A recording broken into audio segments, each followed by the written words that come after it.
સુરેન્દ્રનગર જિલ્લાના લીંબડી તાલુકાના મોટા આવાસ વિસ્તારની પાછળ આવેલ વાડી વિસ્તારમાં છેલ્લા 2 વર્ષથી લાઇટમાં તકલીફ હોવાના આક્ષેપ સાથે રહીશોએ પીજીવીસીએલ કચેરી ખાતે દોડે આવ્યા હતા। ત્યારે આ બાબતે વાત કરવામાં આવે તો લીંબડી તાલુકામાં જે મોટા આવાસ વિસ્તાર અને સિવિલ હોસ્પિટલ પાછળ આવેલ વિસ્તાર જે વાડી વિસ્તાર તરીકે જાણીતો છે, જ્યાં આ છેલ્લા 2 વર્ષથી લાઇટમાં ધાંધિયા હોય તેવા આક્ષેપ કરવામાં આવ્યા છે। તેવું પણ રહીશો દ્વારા જણાવવામાં આવ્યું હતું કે અવારનવાર લેખિત અને મૌખિક તેમજ ટેલિફોનિક અને અલગ અલગ રીતે વાત કરેલ તેમ છતાં અહીંયા પાવર ઓછો આવવાનું જણાવ્યું હતું અને એના કારણે ઘરની સાધન સામગ્રી પણ ચાલતી ન હોવાનું જણાવ્યું હતું।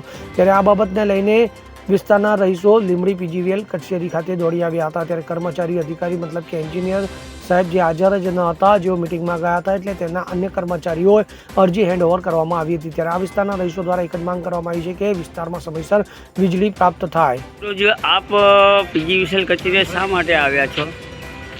મારું નામ નંદલાલભાઈ મોહનભાઈ મકવાણા, લીંબડી મોટો વાસ વાડી વિસ્તાર।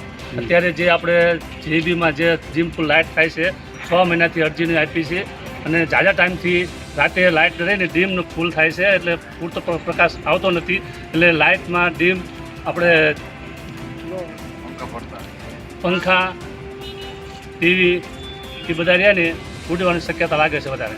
એટલે આ કેટલા સમયથી આ તકલીફ છે? આમ તો 2 વર્ષથી અરજી આપી જ છે, પણ 6 મહિનાથી વધારે તકલીફ છે। એટલે લેખિત મૌખિક કે કઈ રીતે આપેલી? આપેલી છે, હા, પછી તો એનું નિરાકરણ જે આવ્યું નથી। હા, એટલે આપ જે વાત કરી રહ્યા છો તેની વાત કરીએ તો અત્યારે જે પીજીવીસીએલ કચેરી તમે આવ્યા છો તો તમને અત્યારે કઈ પ્રકારનું આશ્વાસન મળવામાં આવ્યું? આશ્વાસનમાં એવું મળ્યું કે કોઈ સ્ટાફ છે નહીં, પણ બીજા જે અંદર જે સિનિયર ક્લાર્કો છે એ લોકોએ અરજી સ્વીકારી છે અને કે આનું જાજા ટાઈમથી જે નિરાકરણ છે એનું વધારે સોલ્યુશન આવી નમ્ર વિનંતી। કલ્પેશ વાઢેર સાથે CN24 ન્યૂઝ, સુરેન્દ્રનગર। હવે જુઓ દેશ દુનિયાની તમામ ખબરો તમારી આંગળીના ટેરવે।